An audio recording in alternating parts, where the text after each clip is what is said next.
We're here at Money 2020. I'm here with James Varga, CEO and founder of Direct ID. James, great to be speaking with you today. Thanks for having me. No problem at all. Why don't you tell us a bit more about Direct ID and why you're here at Money 2020 over these next couple of days? Yeah. Absolutely. So Direct ID is a global credit and risk platform. So we're all about building a financially inclusive global credit score using open banking data. So really something for the masses, something for the world, something that really represents people as who they are today and isn't based on that historic model of in order to get credit, you have to have credit. So that's what Direct ID is all about. We're here at Money 2020 today, and kind of open banking is such a kind of key theme and topic that's being kind of discussed. Tell me what your thoughts are around kind of what's next for the industry and where you see it going. Yeah, no, it's really exciting to see, isn't it? I mean, open banking is now very much a global trend. I think 60, 70 countries around the world, as you know all too well, have kind of bought into that process, either from a market-driven or regulatory-driven perspective. But it really feels, as someone who's been involved in it for a long time, we started actually 12 years ago in the same very building, so it's been a journey for us. But I think open banking is now very much a global trend that's really exciting. People are starting to understand it now. We're starting to move from those initial use cases, the PFM and kind of softer use cases into things that have a lot more value and a lot more impact, both to consumers and to businesses. So much more traction in the big companies, the global companies starting to embrace open banking for real value, which is always a really good sign of that critical mass, right? As the industry starting to understand and validate, get comfortable, have that confidence with something like open banking to roll it out to their millions of customers versus their tens of thousands of customers, right? So it's very much a transition. And we're seeing it here at Money 2020, right? You know, the big content around open banking, lots of talks, and I think the element stage it is, and a lot of conversations around how we can use this to really drive forward today and solve some of these pains that still exist. And you mentioned briefly around use cases before. I mean, here in the UK over the last 5 years, I know there are a number of use cases around the world as well. Is there any that particularly kind of, jump out at you that are kind of, there that need to be highlighted today? Absolutely. I'm a bit biased because we focus on credit and risk. Yes. But the reason why we focus on that is having seen hundreds of use cases ourselves.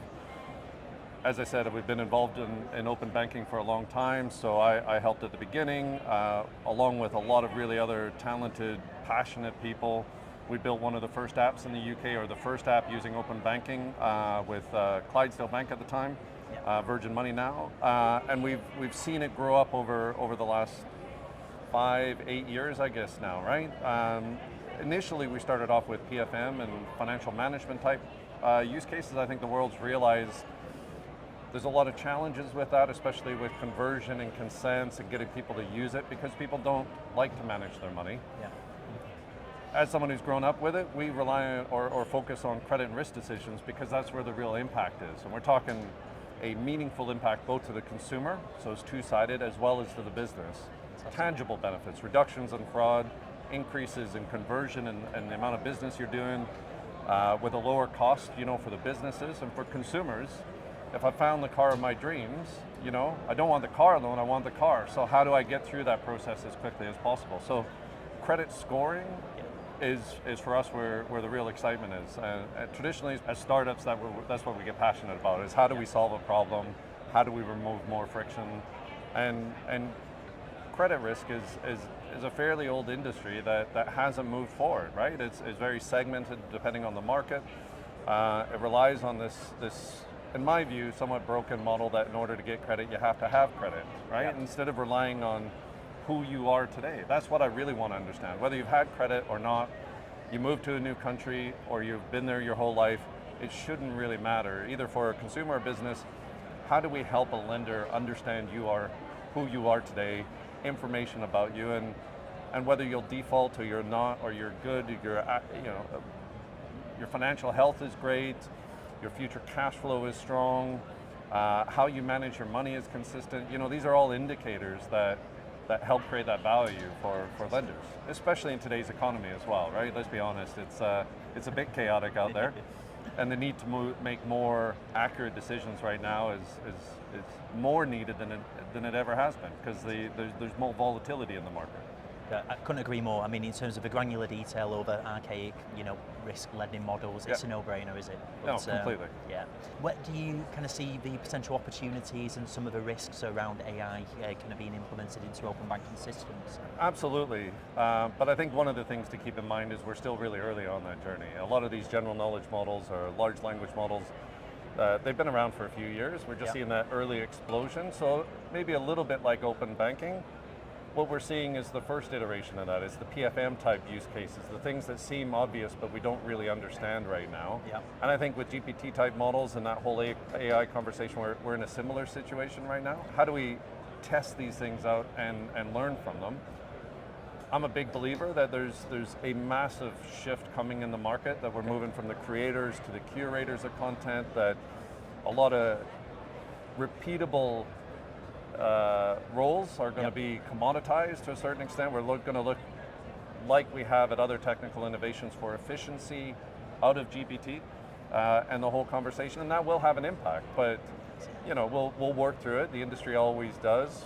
People don't just lose their jobs. We didn't with the Industrial Revolution. We're not going to with it now, right? Yeah. But we have to learn about these things. And in the world of finance, banking, and FinTech, absolutely lots of opportunities. Just think of financial wealth management and people accessing information about different types of mortgages or the things they might go ask a financial advisor to or something. I think we'll start to see, as we already are, specialist models starting to be created that we can plug together to solve some of these bigger problems. I'd also just like to say congratulations on your most recent funding round as well. Thank you very much.